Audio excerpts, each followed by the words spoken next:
Hey, so before this video starts off, if you are feeling depressed or know someone that is not going through a good time, that has got it difficult, that has potentially suicidal thoughts, or you know that has it, then feel free to call the number down below. The link will be in the description. Hotline service for if you are feeling down, you want to just talk with someone.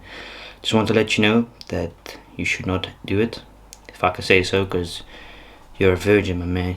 You don't want to pass away and be a virgin, ain't that right? Come on, you want to do it, huh? Nah, I know I shouldn't be joking. I just thought I'd make you a little bit happy. But if you're going through something, you can obviously DM me, Snapchat me, call the number down below if you're having potentially thoughts. There's no point in ending your life, trust me. It's pointless. I want to talk about this video, a little bit of an emotional video to me as well today, because I've been in a situation similar like this, that I had to think very carefully about what my next plan was, if I wanted to live or not. But yeah, hope you guys enjoyed this video. This is a very common thing, unfortunately, nowadays in society, especially with the fact that this whole fucking corona thing has been goddamn, it's affected a lot of us, I guess you want to say. I look at suicide as a very sad thing. I've unfortunately been in a similar position that I didn't know what I wanted to do. I didn't feel useful, and I called someone on the suicide hotline bling, just to talk to. I wanted to talk with someone who wasn't judgmental, who would just listen to me and just understand what I mean. So yeah, let's see about what is it all about. Suicide means ending your life, taking it away, basically. It is sometimes a way for people to escape pain or suffering or reality, basically. When someone ends their own life, we say that they died by suicide. A suicide attempt means that someone tried to end their life but did not die. That is what suicide is. Now, you'll actually be surprised, but the most suicidal month is actually the darkest month.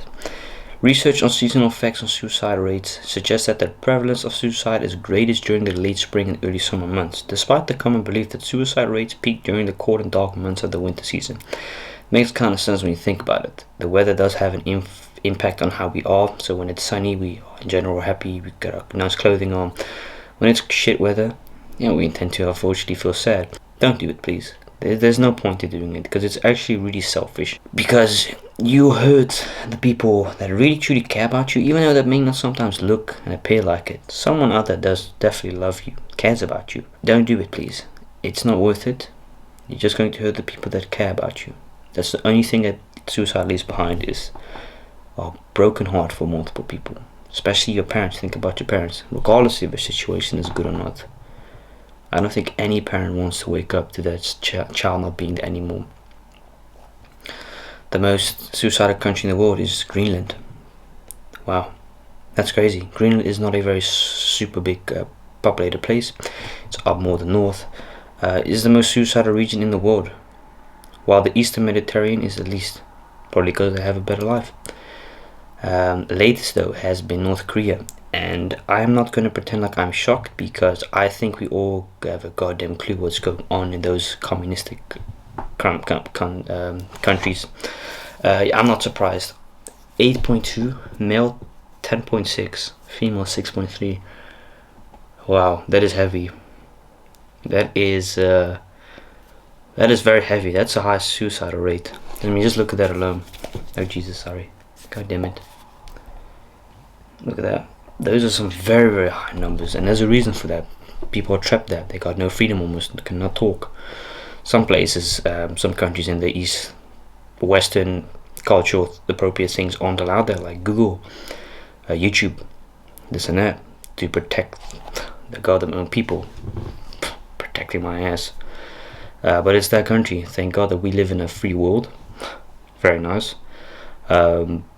But male also have suicidal thoughts. Guys can also go through it, but I want to talk about that just now in a minute. So why is Greenland so suicidal? Several reasons are blamed for Greenland's high rate of suicide, including alcoholism, depression, poverty, conflict-ridden relationship with spouse, dysfunctional parental homes, etc. According to a report published in 2009, the suicide rate in Greenland increases during the summer. So it's got to do with seasonal things as well. Wow, what state has the highest suicidal deaths? Let's talk about this. Top 3 states with high suicidal rates are Puducherry, Sikkim and Andaman and Nicobar Island, respectively, while Bihar recorded lowest suicide rates. Jesus, wow, those are heavy numbers, bro. Let's look at that. Pause the video if you want to check out. It's very heavy, man. I don't believe I've ever spoken about this in a video. It's really sad. When I was in a similar position like this, right, my girlfriend had broken up with me. I'm talking about 3 years ago almost. It hurt me. It really hurt me. I swear to God, it hurt me really bad. Especially as a guy, there's this like stigma within society that you're a goddamn guy, you should be tough, brave, this and that, stereotype things, I didn't really tell anyone what I was going through, not even my parents, nor did they know what was going on. They just thought I was doing shit at school, but it had an impact on my social life. I remained almost the whole day in the bedroom next door, just lay in bed. It had a very big effect, negative impact on my channel, on my ASMR channel back then. I think I only had one channel, or I had two channels, but I didn't do that second channel. It's not a mukbang channel, and it was heavy, man. School wasn't going well because she broke up with me. Some other things, like the channel wasn't doing good. I wasn't socializing anymore. I wanted to stay home. I woke up basically sad as shit every day. I was like, I don't want to go to school because I see her every day. But now we cool. I haven't seen her in a year. Something, yeah, it's been a year plus. But I do my own thing. Like, I don't give a damn about people in the past. I keep them away, but it affected me, like in a negative thing. Sometimes people go through breakups on their own way, respectively said. Some people go through it good, some people don't. I guess I was just so with her, That's the reason I called the suicide hotline, is because I felt sad and lonely. I felt like no one understood me. But what was most important for me was someone that would stop goddamn judging me every time I spoke up about this. I needed someone that I not necessarily could trust, but just someone that I could speak with that would just shut up for 1 minute and just listen to what I had to say. And I cried. Oh, I fucking cried, man. I ain't even gonna lie. Goddamn, I cried when I was talking to her. I tried. Yeah, like for real, I cried. I was heartbroken. Like really, I was heartbroken. And it led me to sometimes have thoughts of not wanting to live anymore because of that, I've spoken about this before in the past, but not like openly about this, and I'm not goddamn embarrassed about it or ashamed. Fuck that. I don't care. Really, I don't. I speak about it. I think it's good being an honest person. But it hurt me. Like really it did. But nowadays it doesn't really do much for me, But let's talk about the stigma about men suicide. Women are also more likely than men to attempt suicide. In the US, for example, adult women in the US reported a suicide attempt 1.2 times as often as men. But male suicide methods are often more violent, making them more likely to be completed before anyone can intervene. Something very messed up happened like 4 days ago. A guy here in Rotterdam, close by, ended his life as well in a wheelchair. I'd assume the guy was old and lonely and stuff. Got my drink. Very, very nice. Hey. Michael, who works at the fire department, he went to a call where a guy did not try to attempt to take his life, but he did it successfully, fortunately. Rest in peace to the guy. The guy had left his wallet and cell phone on the dock and just drove with his wheelchair, like electric mobility scooter, in the water to drown and just take away his own life. That's some sad shit, man. Like for real, when you think about it, some people may like laugh about this, but it's deeper than you think sometimes. Like for real, sometimes people are so emotionally, physically so tired and done with everything in society, they seriously sometimes have nothing left to live for, I don't know if the guy was married.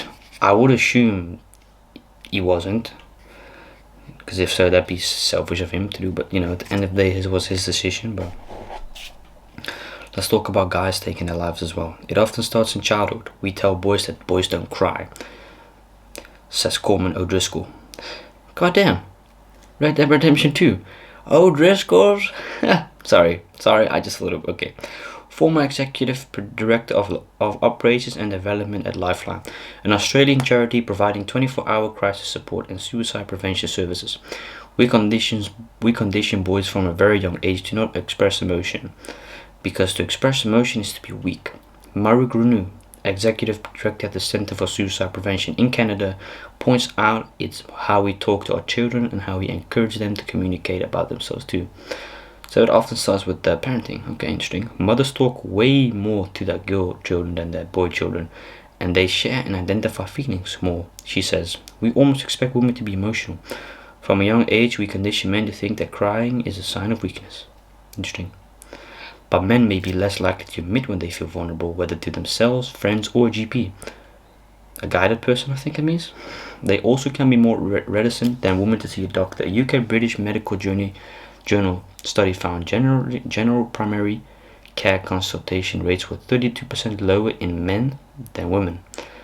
Consultation rates for depression, assessed by whether patients received antidepressant prescriptions, were 8% lower in men than women. Men seek help for mental health less often, Friedman says.